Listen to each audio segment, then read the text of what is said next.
Alright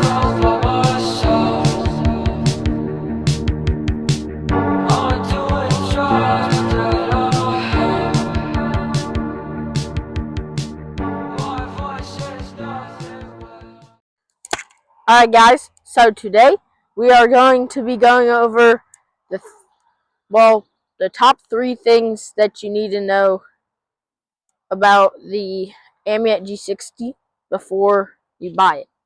So, yeah, it's going to be a ride and talk. Let's get into it. Alright, so the first thing I would say you need to know is like the brakes, probably. Yeah. So the brakes, the first few times you get them out of the box, like brand new, they're pretty good. Stock, like regular, I'd say average brakes. So, but then after a few times, or if you get them dirty, or like you get the brake pads contaminated, or like you try to mess with the brakes, or like I put my front brake, which was over here, so that I can wheelie, but I don't know how to wheelie yet, so we're learning. But this brake and this brake, the cables were swapped, so that might be effect. That was probably one of the reasons my brakes aren't as good. But if you do that, then you just have to tighten the brakes up and like mess around with it until you find a good, I guess, setting. But the brakes out of the box aren't too bad. But then once you use them for a while, they get worse and worse, I feel like. So the easiest way to fix that is you unscrew these bolts until you can't do that anymore. Then you probably need to either go to a bike shop and get them like reset or something, or you could like get new brakes. I have new brakes. I have hydraulic brakes, Buffalo brakes off Amazon, but they're like good brakes. So they're on my Amazon, or not on my Amazon. They're on my birthday list. But I really want those because these brakes are not very good. We have a call. So basically, that's one thing. The brakes. The brakes are not amazing. That's just like the braking power. Another thing is like the sound of the brakes. Like if you hear this, like I don't know if you can hear that, but the brakes like squeak. So it's really annoying, and it's like really loud, so your neighbors are gonna get mad at you. What? Bro, what are you talking about, man? Okay, they're not that loud, but they're loud enough for like people to notice. So that's my point, my view on the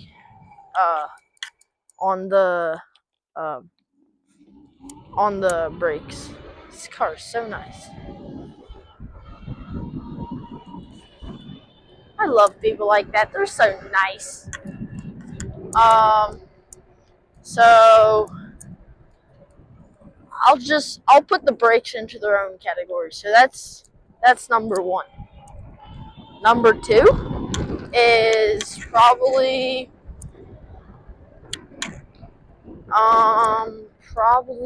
let's see. Probably how slow it is out of the box. Cause like it only goes 28 out of the box. Like okay, I just thought of the third thing. But it only goes 28 out of the box unless you change like the settings on it. I have a video on that. Go watch that if you want to learn how to make your bike go 33. So yeah, it only goes 28, but they have it set like at limited 28. But you can change the settings so then it like the motor goes as fast as it can go, but it doesn't drain the battery. So yeah, that's it for number one or number two. Third thing, probably like, oh, there are trucks here. I'm gonna turn around.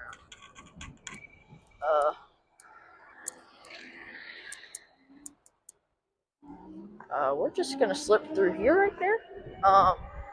Yeah. All right, so that's number two. Number three is probably like the power, like going up hills and stuff.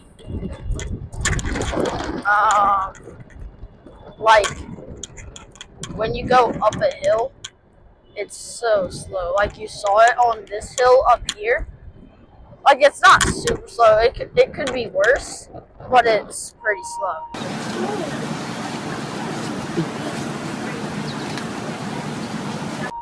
Like on this hill over here, the motor was like straining to go up there. I know it's like that for most motors, but this one's just like, I guess, really exaggerated.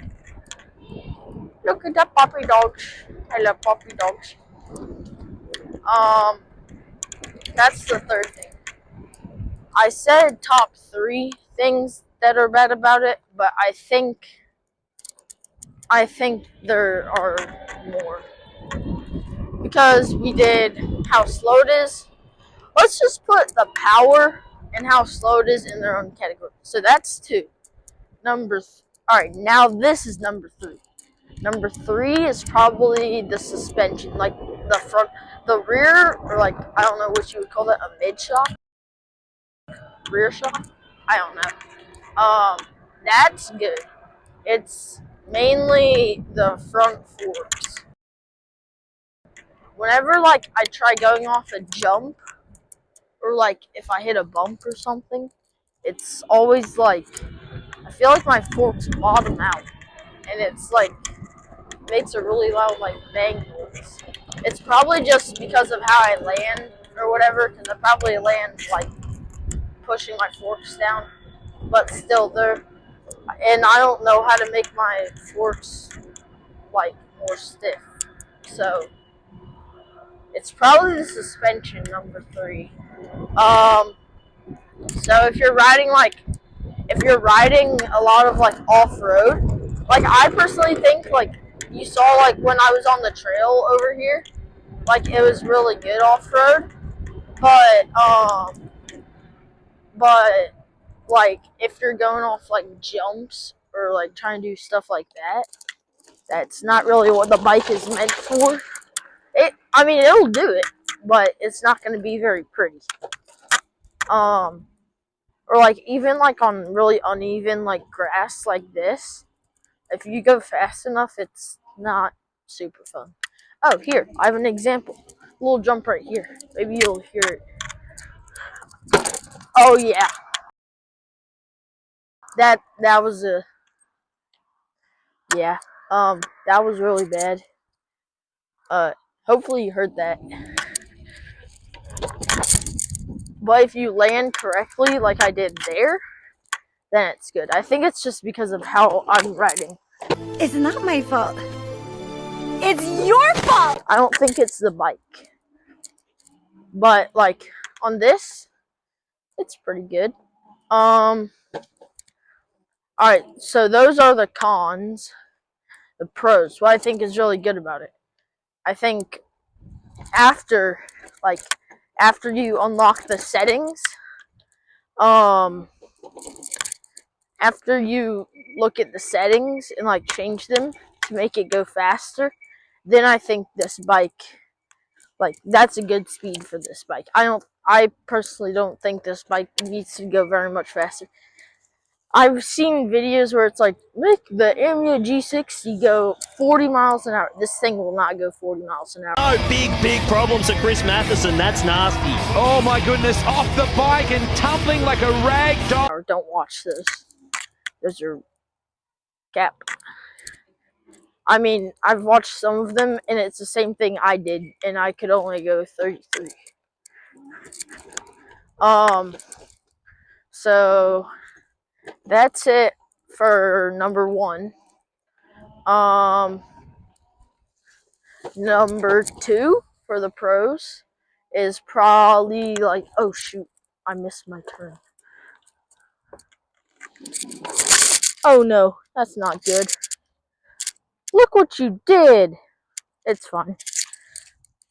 Ugh. What time is it? 3 o'clock? Oh yeah, I'm chill. Alright. I thought I was going to be done with this by now, so I came this way. Looks like we're not, so we're going to go back this way. Keep testing the suspension. Alright,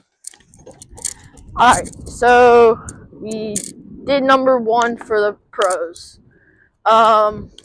Which was the speed after you do the settings. Number 2 for the good things is probably like, I don't know. Like probably the upgradability, because it's like it's so easy, like with all the stuff on the handlebars and stuff.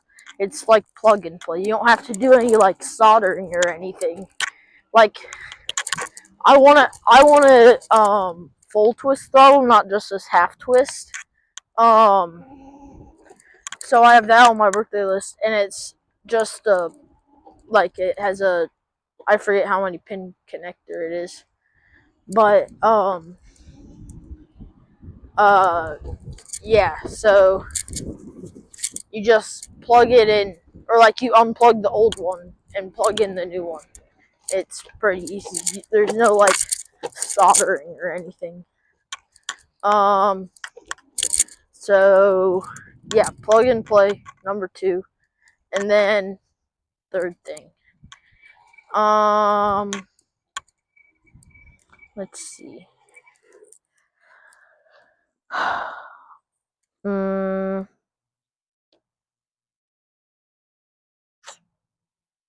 Oh yeah.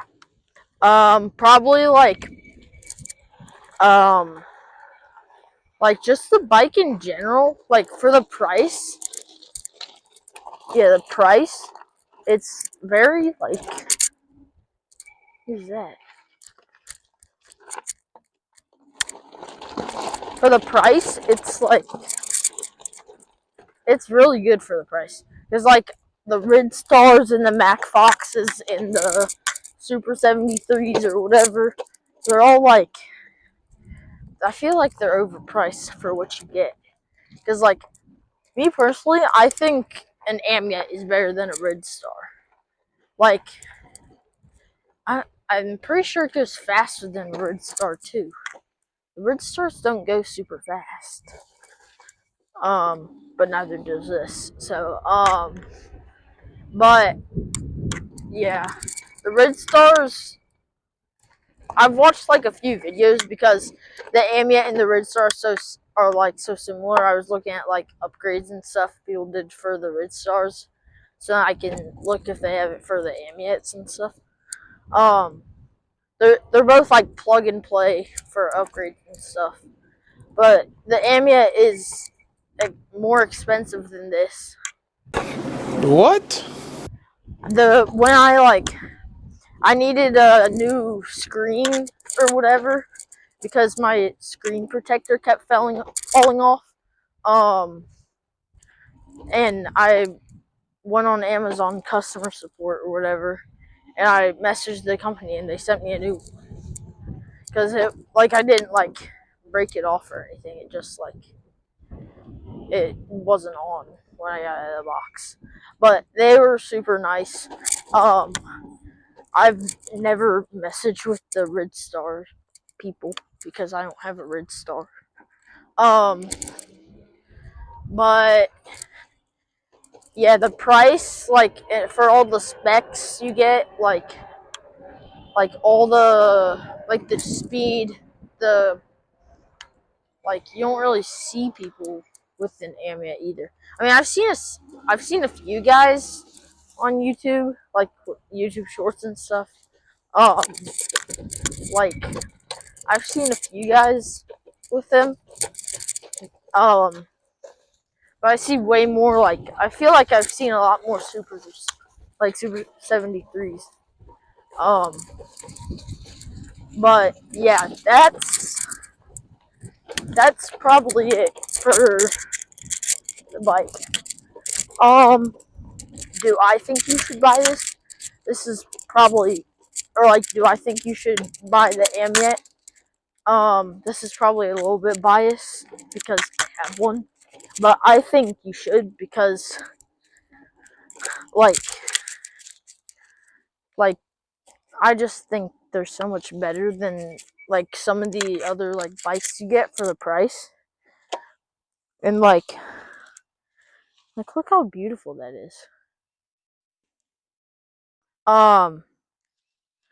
But yeah, so I think if you were looking at a bike, like an Amazon bike, like if you were looking between a Ridstar and an Amyet, or like a Happy Run or Super 73, or like all those other ones, like a fat tire bike like this, I would say get an Amyet because they're so much cheaper than all the other ones.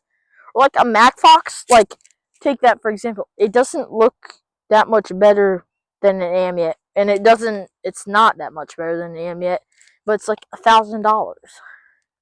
It's like the price of a Tudio, I feel like. I might have to check that again. I don't really know. I haven't looked at it in a while because I have my Amyet. Just kidding. Yeah, I think that's it for whether or not you should buy this. I think yes. Everyone has their own opinion though. Put yours in the comment, or if you have a different bike, put that in the comments. Also, if you put your bike in the comments of this video or any other video that I have, I'll rate your bike. Yeah. Alright, so I think that's it for whether or not you should buy the Amyet. Yeah. See you next week, guys.